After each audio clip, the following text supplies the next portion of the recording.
마태복음 7장 15절에서 20절 말씀입니다. 거짓 선지자들을 삼가라. 양의 옷을 입고 너희에게 나오니 속에는 노략질하는 일이라. 그의 열매로 그들을 알지니 가시나무에서 포도를 또 엉겅퀴에서 무화과를 따겠느냐. 이와 같이 좋은 나무마다 아름다운 열매를 맺고 못된 나무가 나쁜 열매를 맺나니 좋은 나무가 나쁜 열매를 맺을 수 없고 못된 나무가 아름다운 열매를 맺을 수 없느니라. 아름다운 열매를 맺지 아니하는 나무마다 찢겨 불에 던지우느니라. 20절. 이러므로 그의 열매로 그들을 알리라. 아멘. 거짓 선지자라는 제목으로 오늘 은혜를 받고자 합니다.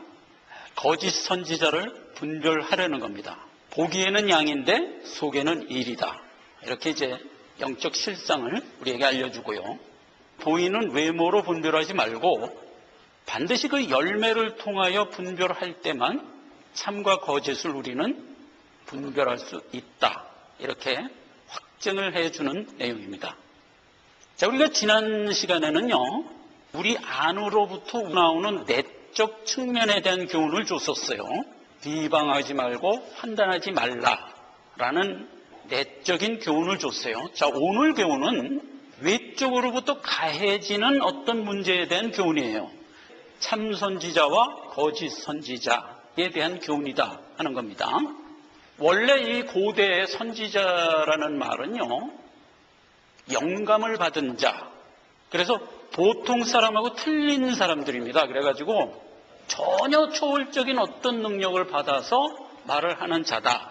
그렇게 되었는데 이것이 이제 구속 역사를 통해 가면서 선지자라는 이름으로 이제 정착을 하게 됩니다. 그래서 선지자가 가지고 있는 선지자상에 대하여 먼저 이 성경적으로 우리가 정돈을 하고 오늘 이 말씀을 들어가 보도록 하자 하는 겁니다. 이런 특징을 가지고 있습니다. 첫째, 세례 요한과 같은 그런 모습을 가진 자가 선지자입니다. 누가복음 1장 76절에 보면 이 아이요 내가 지극히 높으신 이의 선지자 일컬음을 받고 주 앞에 앞서가서 그 길을 예비하리라 그랬어요. 그러니까 선지자는 하나님의 길을 예비하기 위하여 하나님께로부터 보냄을 받은 자예요. 하나님께로부터 보냄을 받은 자가 참 선지자예요. 사역하는 사명이 뭐냐 하면 자기 말을 하는 자가 아니고 세상적 말을 하는 자가 아니고 하나님의 말을 전해주기 위한 대언자다 하는 점이에요. 그래서 이제 아모스 3장 7절이 이렇게 얘기를 하고 있습니다. 주 여호와께서는 자기 비밀을 그 종 선지자에게 보지 아니하고는 결코 행하심이 없느니라 해서 하나님이 자기가 보낸 자의 입을 통하여 하나님의 뜻을 우리에게 선포하고 있다. 지금 영적인 하나님께서 자기의 뜻을 우리에게 증거하려면 사실상 방법이 없습니다. 영이 육을 어떻게 교통할 수가 없는 거예요. 그렇기 때문에 하나님은 말씀이라는 형태로 제시가 되는 소위예요. 그러니까 영적인 하나님의 뜻을 육적인 우리에게 증거하려면 다른 방법이 없어요. 하나님의 뜻을 말씀에 담아주는 방법밖에 없거든요. 그 일을 하는 자가 선지자란 말이에요. 하나님에게 말씀을 받아서 우리에게 대언해 주는 자, 이게 선지자예요. 그래서 우리는 신앙생활을 항상 하나님이 보내주신 선지자의 입을 통하여 선포되는 말씀을 듣는 거예요. 그렇게 하여 우리는 하나님의 뜻을 알아가고 배워가고 이끌려 간다. 물론 우리 안에 내재하는 성령의 도움을 통하여 그렇게 가는 겁니다. 그러니까 우리가 가시적으로 볼 수 있는 하나님의 대언자라는 의미에서 선지자를 이해해야 됩니다. 그 다음에 선지자가 하는 말은 절대로 허망한 게 아니다 하는 점이에요.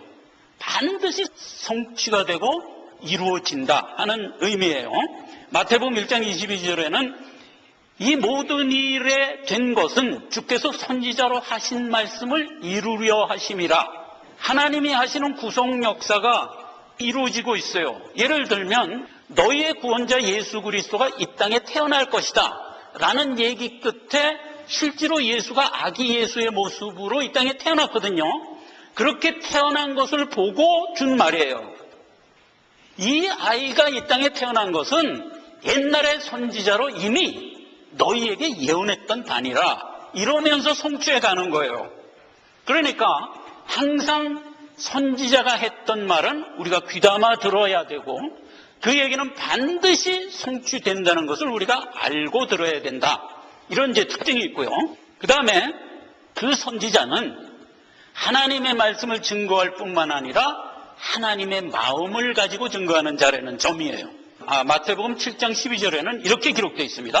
그러므로 무엇이든지 남에게 대접을 받고자 하는 대로 너희도 남을 대접하라. 이가 곧 율법이요 선지자니라. 대접을 받고자 하는 대로 남도 대접하라 해서 어떤 조건절로 우리에게 준 거지만 성경은 항상 즐겨 쓰는 방법 중에 하나예요. 언제나 이미 된 일을 우리에게 선포하면서도 조건절 같은 어구에 담아서 우리에게 준다고요. 그건 뭐 지난 시간에도 우리가 살펴봤죠. 우리가 하나님께로부터 구원을 받은 것은요, 사망에서 생명을 받은 거거든요. 하나님께로서 우리는 더할 나위 없는 대접을 받은 자들이에요. 우리는 엄청난 대접을 받은 자들이에요. 그래서 그 대접을 받은 대로 너희도 그 대접을 받은 모습 그대로 가서 남도 대접하라 이렇게 된 얘기예요. 그러니까 선지자는 하나님께로부터 받은 말씀을 그대로 나가서 증거할 때 어떤 모습으로 증거하냐?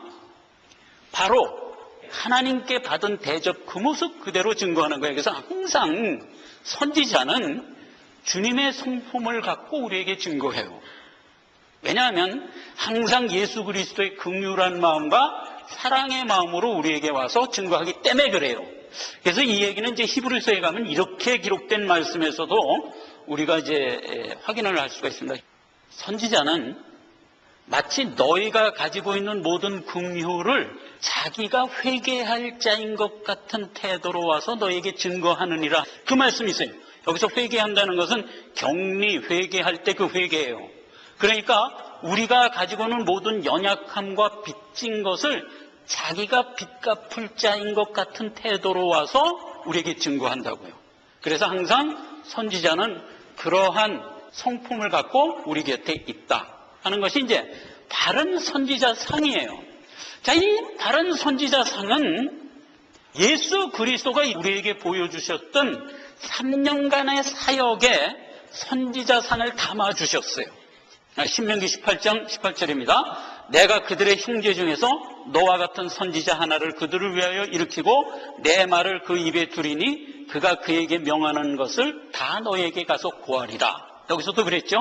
선지자가 뭐예요? 하나님의 말을 받아서 너에게 다 고하는 자. 이런 모습으로 예수님도 공생의 3년 동안 우리에게 사역을 했던 거예요. 그렇죠?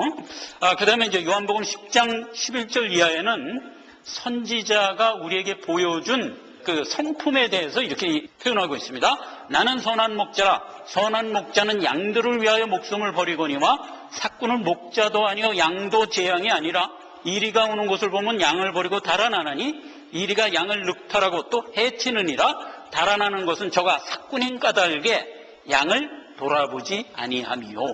이렇게 대비가 되고 있는 거예요.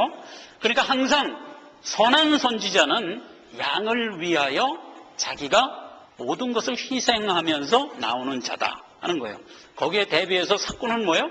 절대로 양을 위하지 않아요. 언제나 자기 자신을 위하여 일을 한다 하는 겁니다. 이러한 모든 참 선지자와 거짓 선지자를 분별하는 것은 세상의 일반적인 상식 갖고는 구별할 수가 없다는 거예요. 자, 그 얘기를 전제로 해서 이 오늘 본문 말씀을 줬어요. 그래서 이 본문 말씀 전, 지금 15절에서부터 20절이잖아요. 본문 말씀 전 13절, 14절을 보면 그 전제된 세상 모습을 이렇게 얘기하고 있어요. 좁은 문으로 들어가라. 멸망으로 인도하는 문은 그 길이 크고 넓어 그리로 들어가는 자가 많고 생명으로 인도하는 문은 좁고 길이 협착하여 찾는 이가 적음이니라. 라는 근본적인 세상 상태를 우리에게 알려주고 참선지자와 거짓 선지자를 분별하라 하는 얘기가 이어진 거예요. 많은 사람들이 옳다고 여기는 길이 있어요. 그게 넓은 길이에요. 그래서 그 길을 많은 사람들이 가고 그 길은 필히 멸망으로 종결될 수밖에 없는 길이라는 거예요. 그런 거에 비해서 하나님이 우리에게 주신 생명의 길은 그 길이 좁고 협착하고 찾는 자도 적대요. 그렇게 넓은 길과 좁은 길이 세상에 있는 모습이에요. 그런데 수많은 사람들이 옳다고 생각하는 길은 무슨 길이라? 넓은 길이라니까. 그래서 그 넓은 길로 가는 그 개념 갖고는 절대로 내가 너희에게 보내준 선지자를 분별할 방법이 없다는 거예요. 왜냐하면 그는 세상이 유익을 주고자 하는 세상의 좋은 방법으로 너희에게 나오기 때문에 세상적 입장에서 보면 항상 그는 양이에요. 양. 우리를 위하는 것 같이 보인다고요. 그러나 속은 어떻다? 일이다 이 말이에요.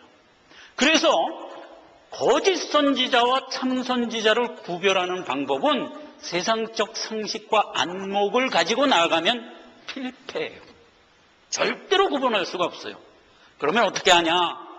하나님이 우리에게 주신 영안을 갖고 영적으로 바라보지 않으면 참 선지자와 거짓 선지자를 분별할 수 없다는 것을 기본적으로 알고 지금 참 선지자와 거짓 선지자를 성경적으로 정돈을 하자 하는 거예요. 지금 얘기한 대로 참 선지자는 가장 두드러진 그 특징이 뭐냐면 하늘의 말을 해요. 하나님의 뜻을 우리에게 증거해요. 거짓 선지자는 하나님께로 보냄을 받은 자가 아니요. 그럼 그는 누구에게 보냄을 받았을까? 세상이 보냄을 받은 자예요. 그러니까 그는 무슨 얘기를 하겠어요? 당연히 세상 말을 하는 거예요. 그런 영적 차이가 있는 걸 우리가 먼저 알아야 돼요. 그런데 육정을 입고 살아가는 우리가 달게 듣는 말이 무슨 말이겠어요? 당연히 세상적 말이에요. 당연히 세상적 말이 우리 귀에 달아요. 그렇기 때문에 우리는 세상적 말을 가지고 나온 거짓 선지자들에게 속절없이 속을 수밖에 없는 기조를 가지고 있단 말이에요.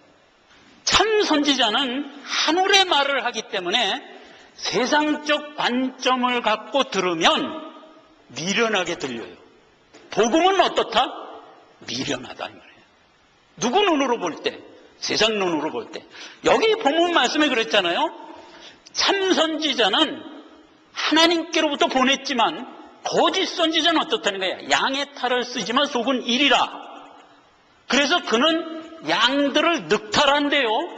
자, 그럼 보세요. 그런 식으로 접근해 갖고는 우리가 거짓 선지자를 찾아낼 방법이 없어요. 세상에 거짓 선지자로 나와서 우리에게 말을 전하는 자가 그 말을 받는 사람들을 늑탈하나요? 그런 모습으로 나오질 않지요. 그들을 늑탈하는 모습으로 안 나와요. 그들을 위하는 모습으로 나와요. 언제나. 참 선지자도 마찬가지예요. 그들을 위하는 모습으로 나와요. 그런데 무엇이 위하는 것이 하는 가치관의 차이 때문에 우리는 항상 속절없이 속는 거예요. 그렇게 이해를 해야지 거짓 선지자를 마치 무슨 일이처럼 생각을 해갖고 무섭고 나한테 손해가 되고 그건 무조건 거짓 선지자다 이렇게 판단해버리면 우리는 속절없이 속는 거예요. 그러니까 참과 거짓을 구별하는 것은 반드시 영적인 해안을 갖고 접근하지 않으면 안 된다 하는 말이에요. 대표적인 거짓 선지자가 발람이에요. 베드로후서 2장 15절에 보면 저희가 바른 길을 떠나 미혹하여 부올의 아들 발람의 길을 쫓는도다. 그는 불의의 싹스를 사랑하다가 미물 나귀에게 책망을 받았느니라. 이렇게 기록되어 있어요. 자, 발람이 거짓 선지자예요. 그런데 발람의 입에서 많은 참말과 거짓 말들이 나왔어요. 발람의 입에서 나온 말만 갖고 발람을 절대로 판단할 수가 없어요. 왜냐하면 우리가 민수기에 들어가 보면 발람이 무엇을 우리에게 예언했는지 아세요? 세상에 예수 그리스도의 이 땅에 태어날 것을 예언했다니까요. 그런데 어떻게 그가 거짓 선지자일 수가 있어요? 그러니까 그의 입에서 나오는 말만 갖고는 절대로 참 거짓을 분별할 수가 없어요. 그런데 이제 발람이 거짓 선지자라는 게 언제 증거가 됐나요? 나중에 증거가 됐어요. 나중에 그가 이스라엘을 믿음에서 떨어져 나가게 해달라는 발락의 요구를 끝내 여러 번 거절하다가 맨 마지막에 그 말을 들어주는데 어떤 방법으로 들어주냐면 이스라엘 백성으로 하여금 음행을 하도록 교사하여 이스라엘 백성을 망하게 만들어요. 그리고 발람은 발락이 주는 싹을 받아 가지고 간 그런 모습이에요. 그래서 유다서에 보면 발람을 불의의 싹을 위하여 경건을 이익의 재료로 쓴 자라고 대변하고 있어요. 이게 이제 거짓 선지자의 전형적인 모습인데, 이 거짓 선지자는 자기가 선지자 노릇을 하는 목적이 하나님의 뜻을 이루기 위한 것이 아니고 세상적 유익을 얻기 위하여 선지자 노릇을 하는 거예요. 이렇게 틀린 거예요. 발람의 열매는 항상 세상적 열매를 위하여 나간 자라는 것을 우리가 영적으로 간파할 줄 알아야 돼요. 그 다음에 이 거짓 선지자는요, 어느 한 시점에만 있었던 게 아니에요. 언제나 시종 있어 왔어요. 그래서 요한일서 4장 1절에도 그 얘기예요. 사랑하는 자들아, 영을 다 믿지 말고 오직 영들이 하나님께 속하였나 시험하라. 많은 거짓 선지자가 세상에 너희 곁에 있느니라. 이렇게 돼 있어요. 이 말을 언제 썼어요? 초대교회 때 쓴 거예요. 그러니까 거짓 선지자는 하나님의 구속 역사가 진행되는 동안 우리 곁에 있다 하는 점을 상기하고요. 우리 성도는 성화의 여정의 길을 가라고 명할 때 우리를 어디로 보내요? 이리가 있는 곳으로 보내는 거예요. 이리가 뭐예요? 거짓 선지자라니까. 그러니까 거짓 선지자가 있는 곳에 우리를 보내서 거기서 자라게 해요. 이게 기조예요, 기조. 하나님이 우리를 키우시는 기조예요. 그러니까 우리는 거짓 선지자가 내 곁에 있는 것은 당연한 것이에요. 당연한 거. 그러니까 그 당연한 가운데서 거짓 선지자를 분별하는 것이 중요하지, 우리가 마치 에덴 동산 같은 좋은 곳에서 양육받기를 바라면 안 돼요. 그래서 사도행전 20장 29절에도 사도 바울이 자기 성도들에게 교훈할 때도 그 기조로 교훈을 했던 거예요. 내가 떠난 후에 흉악한 이리가 너희에게 들어와서 그 양떼를 아끼지 아니하리라 그랬어요. 맨 마지막에 사도 바울은 자기 서원에 따라서 로마 가이사에 가서 마지막 전도를 하고 나는 생을 마감하리라. 그리고 이제 로마를 향해 가면서 준 얘기예요. 자, 이제 난 떠난다. 그리고 그 교회를 누구에게 맡겨요? 장로들에게 맡기고 가는 거예요. 그러면서 준 말이 뭐예요? 내가 가면 이리가 분명히 올 것이다. 그래 그들이 와서 이 양들을 아끼지 아니할 것이다. 그러니까 너희는 기도하면서 이 바른 길을 가라. 이렇게 하면서 갔던 거예요. 그러니까 오늘날 우리도요, 신앙생활을 하는 가운데 무엇을 생각해야 되냐면 우리 주변에는 항상 거짓 선지자가 드글드글하다 하는 것을 잊지 말란 말이에요.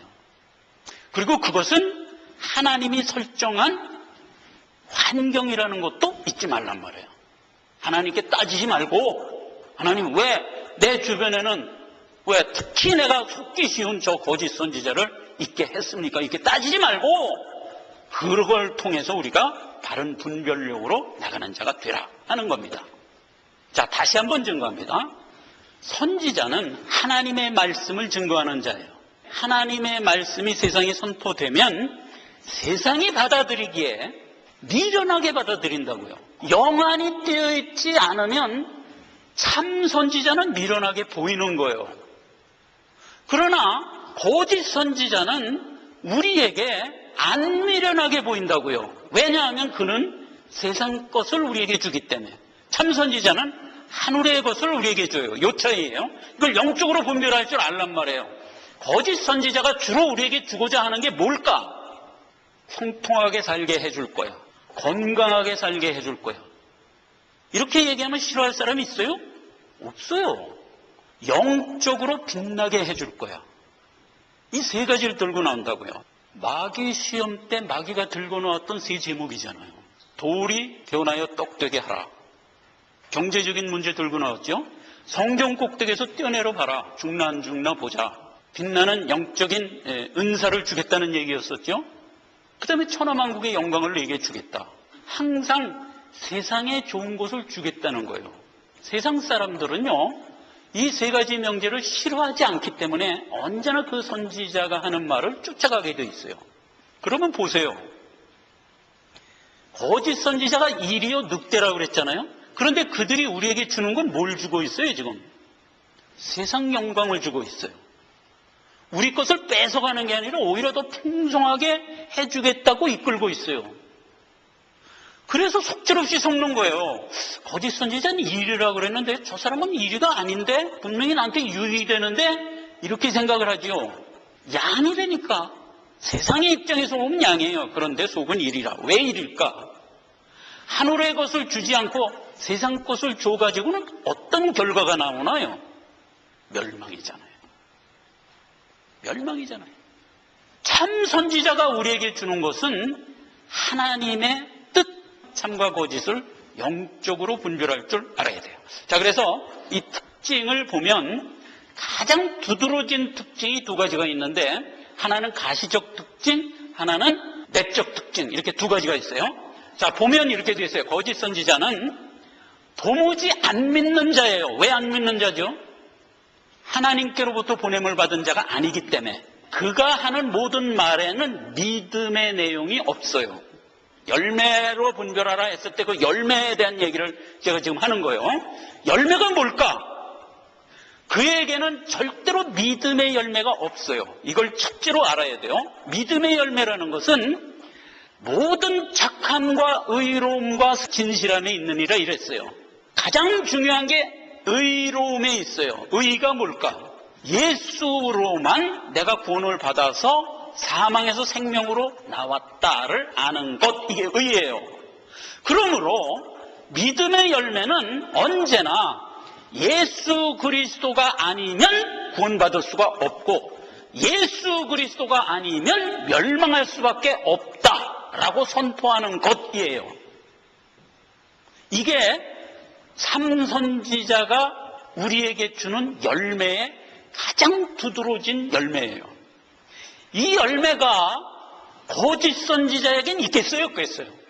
없어요. 절대로 없어요. 이렇게 구분하란 말이에요. 이게 내적 열매예요. 이 내적 열매는 영적인 해안을 가진 자에게는 너무나 쉽게 판단할 수가 있어요. 영적인 해안이 없는 자, 성령이 내주하지 않는 자는 절대로 분별할 수가 없어요. 우리에게만 너무나 쉽게 분별할 수 있는 열매 중 하나예요. 그러니까 여러분 염려하지 말란 말이에요. 이게 내적 열매예요. 그래서 이거는 간단히 끝나겠습니다. 두 번째가 중요해요. 두 번째는 뭐냐? 외적 열매예요. 이 외적 열매는 우리가 가시적으로 볼 수 있는 열매인데 그게 뭐냐 하면 이적과 기사예요. 거짓 선지자는 우리에게 뭐를 주냐? 이적과 기사를 행사해요. 그런데 참 선지자는 오직 말씀으로만 행사해요. 그래서 이 차이가 우리에게 아주 혼란스럽게 역사돼요. 오늘 주신 본문 말씀 뒤에 이 이적과 기적에 대해서 아주 분명한 말씀을 주셨는데 마태복음 7장 21절 이하입니다. 그날에 주여 주여 내가 주의 이름으로 선지자 노릇하고 귀신 쫓고 본능을 행치 아니하였나이까 하리니 그때 내가 너에게 밝히 말하되 내가 너희를 도무지 알지 못하니 불법을 행하는 자들아 내게서 떠나가라 하리라. 오늘 주신 본문 말씀의 결론이에요. 그러므로 모든 거짓 선지자는 우리에게 와서 이적을 행하는데 주의 이름으로 뭘 행한다? 선지자 노릇하고 주의 이름으로 귀신 쫓고 주의 이름으로 많은 권능을 행해요. 그런데 예수님은 뭐라고 얘기를 했어요? 불법을 행하는 자들아 내게서 떠나가라 하리라. 이게 나중에 계시록에 가면 모든 구속 역사가 끝나고 맨 마지막에 가면 이렇게 기록되어 있어요. 계시록 19장 20절 짐승이 잡히고 그 앞에서 이적을 행하던 거짓 선지자도 함께 잡혔으니 이는 짐승의 표를 받고 그 우상에게 경배하던 자들을 이적으로 미혹하던 자라. 왜 그가 이적을 행했다고요? 짐승에게 경배하게 하기 위해서 이적을 행했다고요. 짐승은 뭐예요? 세상의 거짓 그리스도죠. 그러니까 세상의 거짓 그리스도가 우리에게 주고자 하는 어떤 메시지를 믿게 하기 위하여 거짓 선지자가 이적을 행했대요. 자, 여러분, 무당이 우리에게 어떤 예언을 합니다. 근데 그 무당의 말을 우리가 확실히 믿게 하기 위하여 무당이 무슨 이적을 행하나요? 시퍼런 칼 위에서 춤을 추지요. 발이 안 벼.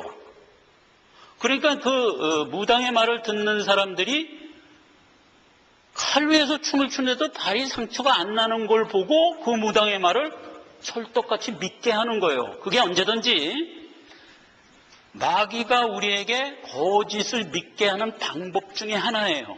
그 얘기예요, 지금. 그러니까 거짓 선지자가 우리에게 왜 이적을 행했다고요?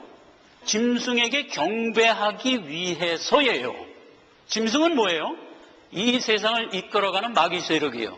그러니까 마귀 세력의 말을 믿게 하기 위하여 거짓 선지자는 우리에게 이적을 보여줬던 거예요. 모든 거짓 선지자는 항상 자기 사역 중에 이적을 행사해요. 근데 많은 사람들이 그 이적 행사하는데 그만 속아서 거짓 선지자를 영접하는 거예요. 물론 그 거짓 선지자도 망할 거지만 쫓아간 사람도 당연히 망하는 거예요. 그래서 우리에게 이 얘기를 이렇게 미리 해줬던 거예요. 거짓 선지자 분별법 뒤에 결론으로 우리에게 줬던 얘기예요. 네, 그렇다면 하나님은 우리를 어떻게 이끌어갈까? 결론부터 얘기하면 하나님은 말씀으로 이끌어가요. 그렇다면 하나님은 우리에게 이적과 기적을 도무지 행사하지 않았나? 했어요. 그러면 하나님이 행사한 이적과 기적은 거짓 선지자가 행사한 이적과 기적과 어떻게 구분할 수 있냐? 요걸 알아야지. 하나님은 표적이라는 이적을 담아서 우리에게 주셨어요. 목적이 뭐라? 그 다음 한번 볼까요? 요거예요. 그 말씀이 온전히 성문화되지 못했을 때 그 말씀을 확실히 우리에게 세워주기 위하여 어떤 비유적 교훈의 일환으로 준 게 표적이에요. 지금은 말씀이 이렇게 성경에 성문화되어 있어요. 그래서 충분히 성경 말씀을 통하여 우리가 하나님의 뜻을 알아갈 수가 있어요. 여러분, 요즘 교회에 강해 설교를 합니다. 근데 이 강해 설교가 다른 거 없어요. 하나님 아버지의 말씀을 영적으로 잘 분해해서 우리에게 주는 거예요. 그렇게 해서 우리는 충분히 하나님의 뜻을 배워갈 수가 있어요. 그러나 불성문 계시의 때가 우리 구속 역사 중에는 많았죠. 옛날에 성경이 성문화되지 않았을 시절, 즉 예를 들면 초대교회 같은 때, 그럴 때는 충분히 말씀이 우리에게 주지 않았기 때문에 하나님이 선지자의 입을 통해서 막 뱉어내는 말씀을 확실히 확증해 주기 위하여 말하자면 비유적 교훈을 곁들여서 우리에게 줬던 거예요. 그 비유적 표현의 일환이다 이 말이에요. 그래서 성경은 이 표적을 우리에게 주는데 여러 형태의 표적을 주지만 대표적으로 7가지를 우리가 꼽을 수가 있어요. 그래서 요한복음에 보면 7대 표적이 나와 있는데 그걸 한 가지 한 가지 살펴봅시다. 그 다음을 볼까요? 이렇게 돼 있어요.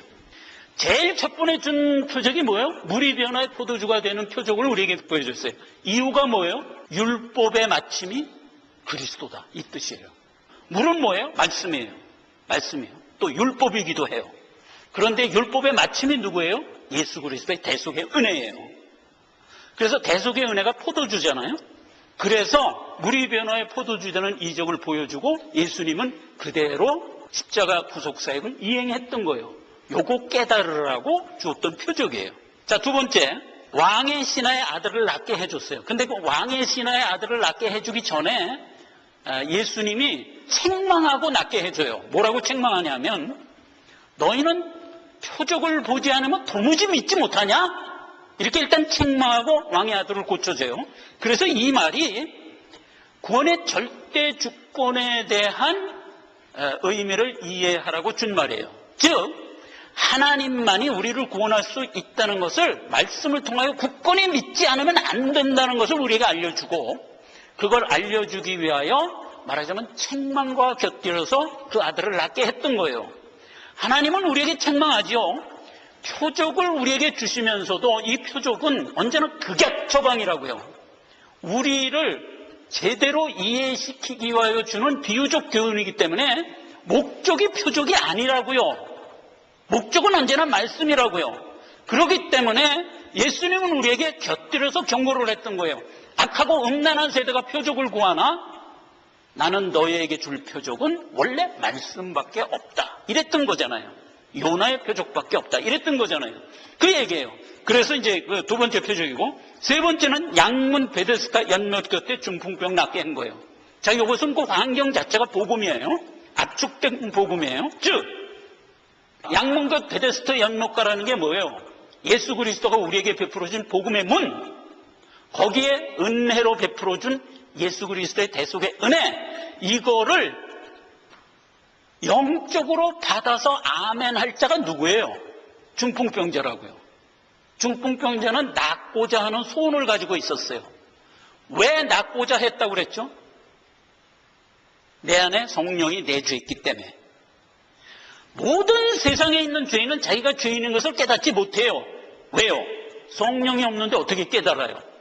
그러나 택한 내 자녀는 그 안에 내주하는 성령의 능력 때문에 깨달아요. 그래서 낫고자 해요. 살고자 해요. 예수님이 묻죠. 살고자 하느냐? 낫고자 하느냐? 네, 낫고자 하나이다. 그럼 그 다음에 뭐예요? 다른 순서가 없어요. 나라. 이렇게 되는 거예요. 살아라. 이렇게 되는 거예요. 그 얘기예요, 지금. 즉, 하나님이 근본적으로 예정하여 택했기 때문에 내 안에는 성령이 내주하고 있다를 우리로 알게 하려고. 그래서 베데스다 연못가의 중풍병이 표적이 된 거예요. 우리가 바로 베데스다 연못가의 중풍병처럼 살고자 하는 소욕을 보임으로, 낫고자 하는 소욕을 보임으로 그때 제시된 복음이 그럼 나라 이렇게 됐던 거예요. 언제나 성경은 그거예요. 믿는 대로 되라 이거예요. 그렇죠? 그러니까 우리가 구원받는 것은 믿는 대로 되는 거예요. 무엇이 중요해요? 애당초 성령의 내적 부르심이 중요했던 거예요. 그거는 내 뜻대로 되는 거예요? 아니요. 하나님이 나를 택정한 이유 때문이라고요. 그걸 알라는 거예요. 우리의 구원과 관련돼서 우리가 알아야 되는 필수 사안이에요. 내적 부르심, 하나님의 택하심이 아니고서는 우리는 구원받을 수 없는 거예요. 그 다음에 이제 오병이요. 오병이어는 뭐 너무나 쉬운 얘기죠. 하늘에서 내려온 영의 양식. 무리를 거르신. 우리는 하나님이 애당초 무슨 목적으로 만들었죠? 창세기에도 있죠. 온 천하 만물의 콘텐츠를 관리하고 다스리게 하는 후사가 되게 하려고.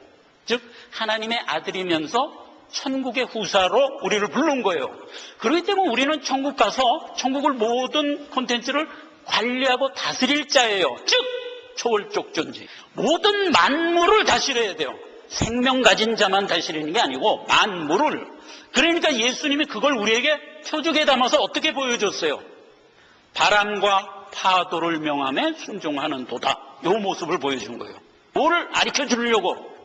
너는 원래 천국의 후사로 불렀기 때문에 온 천하 만물을 다 다스릴 수 있는 초월적 능력을 내가 너에게 줬느니라를 깨닫게 하려고.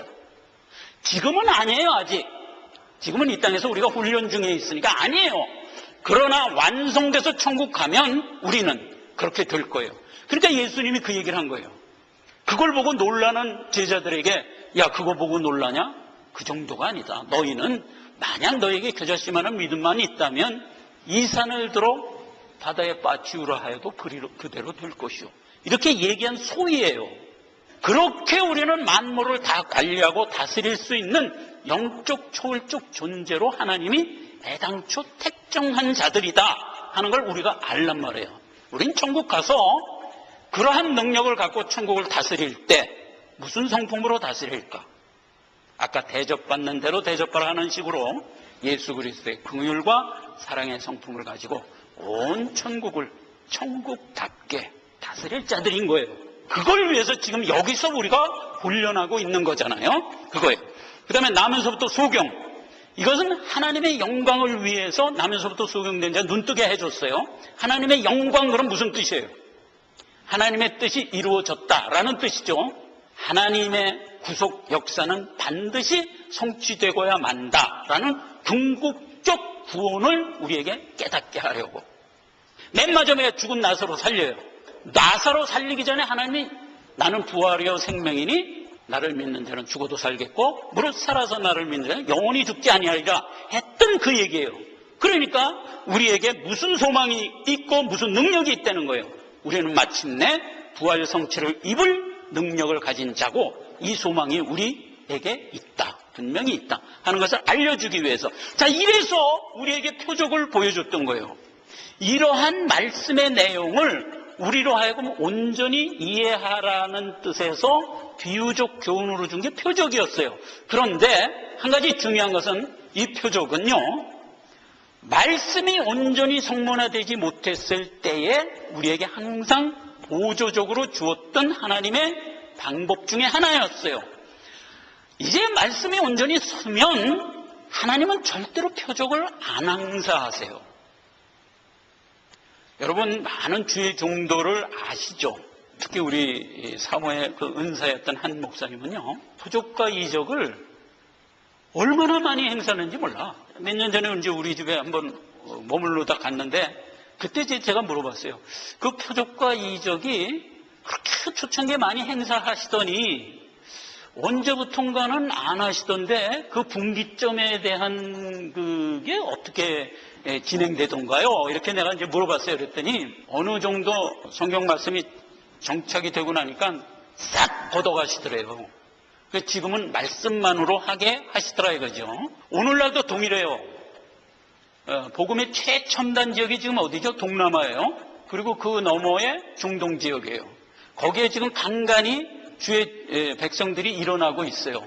여러분, 브레이드 TV라는 게 있어요. 뭐에 대한 얘기를 하냐면 유대인들이 구원받는 얘기. 근데 그 TV에 들어가 보면 지금 많은 이슬람 백성들이 구원을 받고 있어요. 그리고 완악한 유대인들이 구원으로 나오고 있어요. 그런데 그들에게 맨 처음에 가서 선지자가 선포를 해요. 예수가 아니면 구원받을 수 없다는 말을 tum 던져요. 그러면 이 친구가 그 말을 듣고 예사로 안 흘리고, 그런데 왜 예수는 그렇게 나쁜 사람이라고 내가 여태까지 배웠지? 이러면서 이제 혼란을 겪다가 결국은 믿음으로 나가는데 세상에 100% 하나님의 표적으로 역사하시더라고요. 세상에 100%야 100%. 거기에 간증하는 수많은 이슬람 성도들, 여자 남자들이 나와서 한 5분 10분 이렇게 자기 간증을 하는데 한 사람도 예외가 없이 다 표적과 기사를 통하여 확신을 하고 나오더라고. 맨 처음에 선지자의 말을 통하여 혼란 가운데 나와서 하나님의 표적과 기사를 통하여 확증받고 믿음으로 나가는 거예요. 100% 역사예요.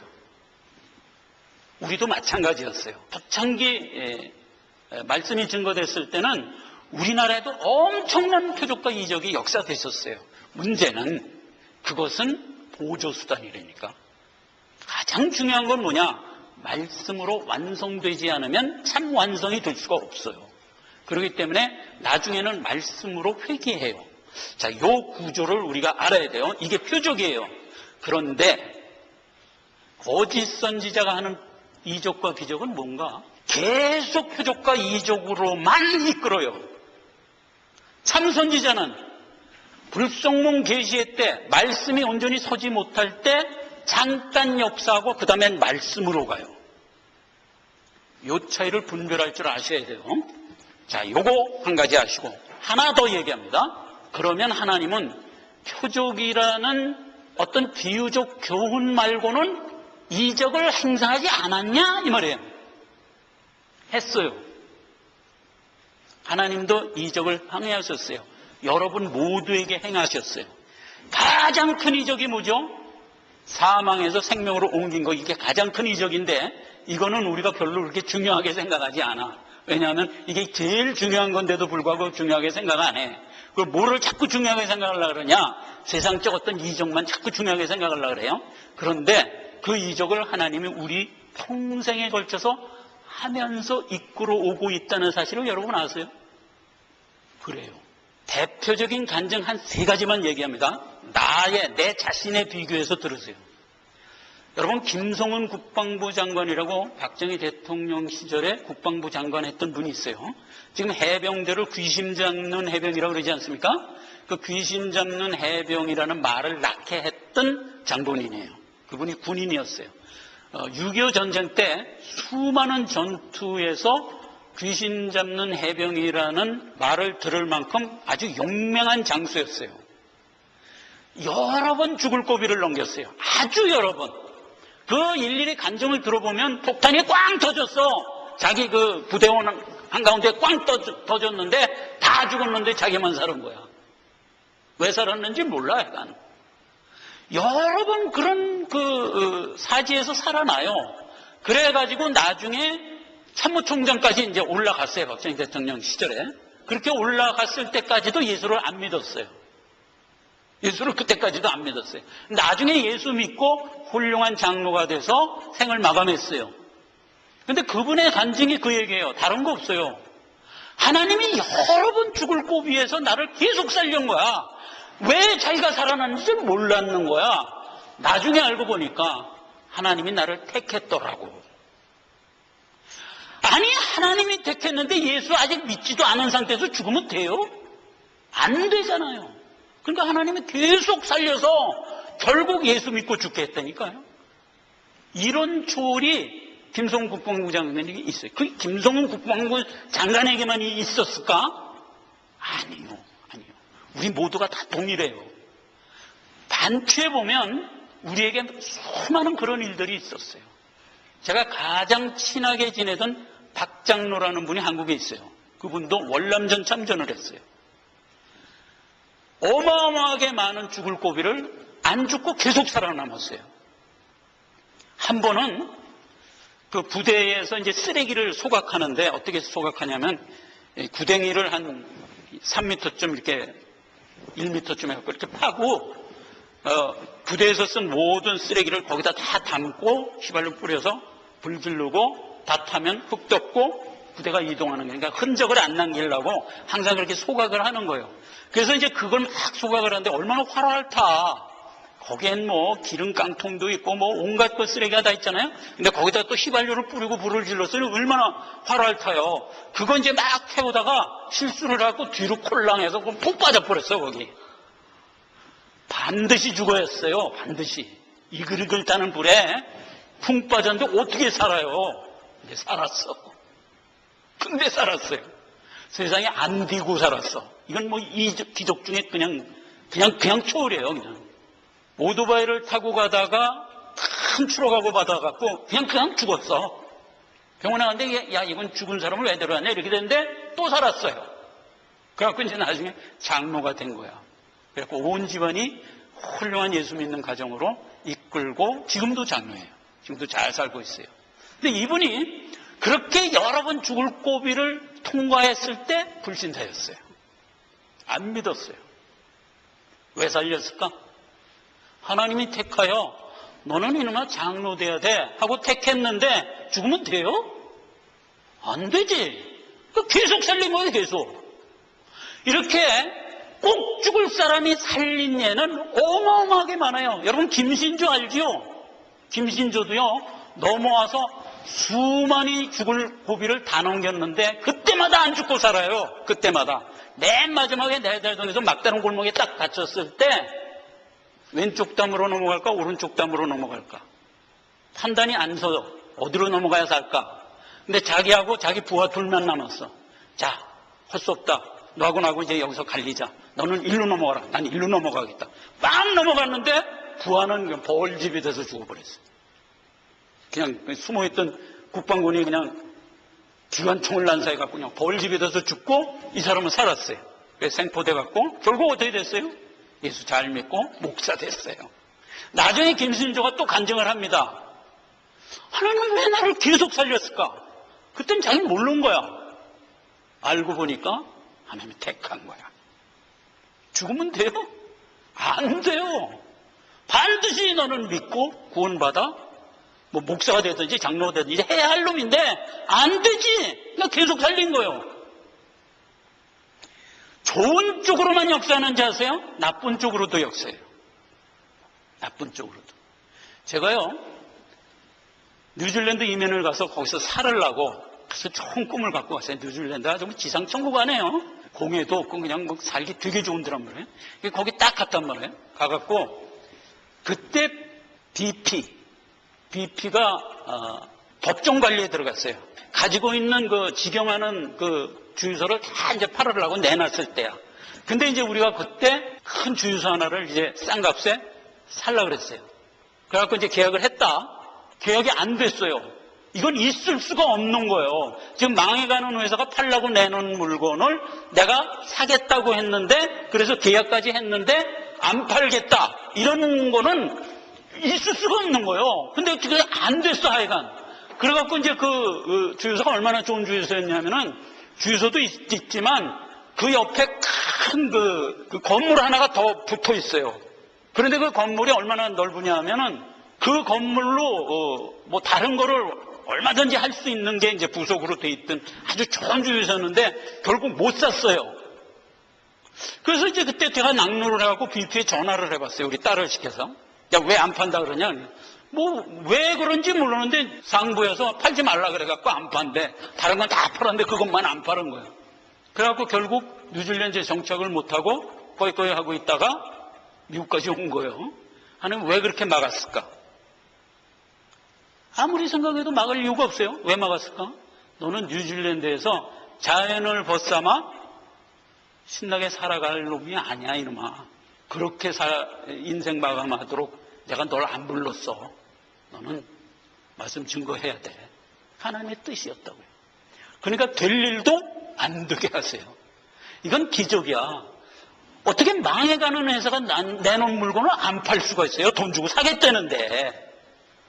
그렇게 역사하는 거예요. 그래서 하나님은 절대로 우리에게 초월을 거두시지 않아요. 해요. 무슨 방법으로 한다? 우리의 성화의 여정이 완성돼서 마침내 궁극적 구원에 도달할 때까지 지키세요. 한 가지 다른 게 뭐냐? 절대로 그 당시에는 못 깨달아요. 나중에 깨닫게 하세요. 거짓 선지자가 하는 이적과 하나님이 우리에게 베푸는 이적의 차이점이에요.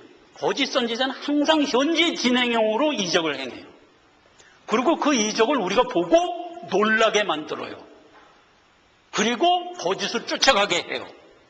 이렇게 역사한다면 하나님은 언제나 이적이 배후에서 역사하세요. 우리가 이적을 받을 당시에는 깨닫지도 못하게 하세요. 나중에 깨닫게 하세요. 이렇게 분별되는 거예요. 자, 하나님은 이적을 절대로 쫓아가지 말라고 우리에게 명했어요. 그러면 우리에게 이적을 행하지 않았냐? 아니요, 행했어요. 이렇게 다르게 행했어요. 이 차이를 분별할 줄 아셔야 돼요. 자, 오늘 거짓 선지자와 참 선지자. 가장 중요한 게 뭐예요? 하나님이 보낸 자, 세상이 보낸 자. 이 차이를 영적으로 분별할 줄 아는 자가 되자 하는 얘기예요. 기도하겠습니다. 아버지 하나님 은혜를 감사합니다. 참과 거짓 선지자의 분별할 수 있는 영적 은혜를 우리에게 베풀어 주셨습니다. 세상 안목으로 살아가면 속절없이 속을 수밖에 없는 것을 오늘 우리 자신이 다시 한번 자각합니다.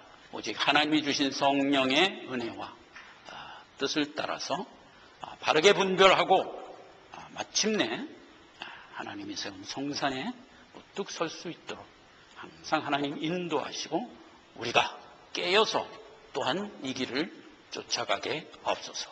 예수님의 이름으로 기도했습니다. 아멘. 자, 다 함께 일어나셔서 찬송가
우주